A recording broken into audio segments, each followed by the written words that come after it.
What's up, guys? My name's Curtis, and welcome to 5 Minute Finance, where I take personal finance topics and explain them to you in 5 minutes or less. If you've ever wondered how much money you may need in order to cover your expenses once you reach retirement age, you may have heard of the 4% rule.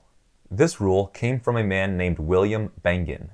In 1994, he conducted extensive research of both stock markets as well as bond markets to figure out how much one could comfortably withdraw from their retirement accounts once they reach retirement age.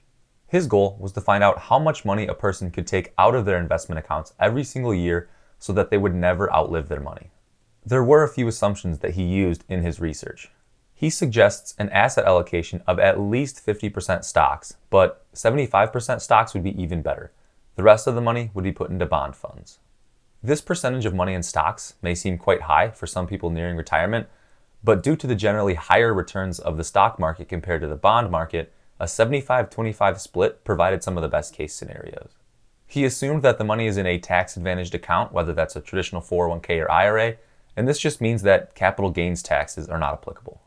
He also assumed that you would rebalance your portfolio every year so that you're always staying right around that 75% stocks and 25% bonds ratio.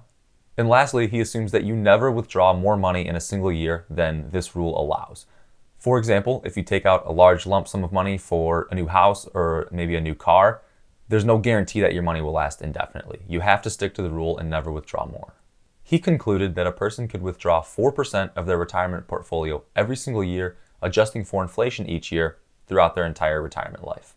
The dividends from stocks, as well as interest from both bonds and stocks, are what allow this to be possible. How you apply the 4% rule is extremely simple. You take the amount of money that you have in your retirement accounts and you multiply that by 4%, or in other words, you divide it by 25. This number is the amount that you are allowed to withdraw in your first year in retirement. Each subsequent year, you don't again take 4% of whatever balance you have left over. Instead, you take your previous year's withdrawal amount and you multiply it by whatever inflation was for that year. For example, if you had $1 million in your 401k, the first year that you begin withdrawing, you'd be allowed to withdraw $40,000. If inflation stayed steady at 3%, for example, over the next 3 years, this is the amount that you would be able to withdraw in years 2 through 4.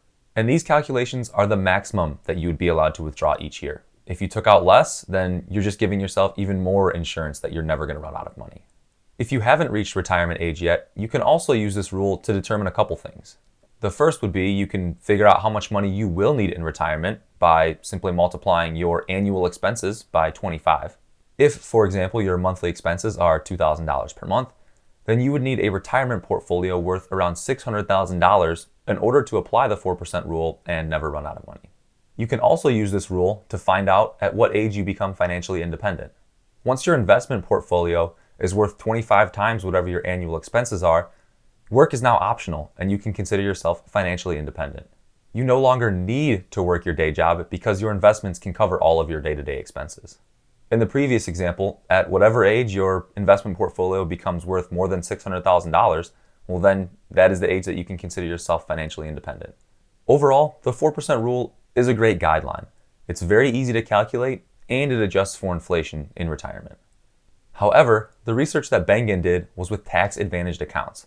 So if you have money tied up in assets like taxable brokerage accounts or real estate, it's hard to apply this rule to those.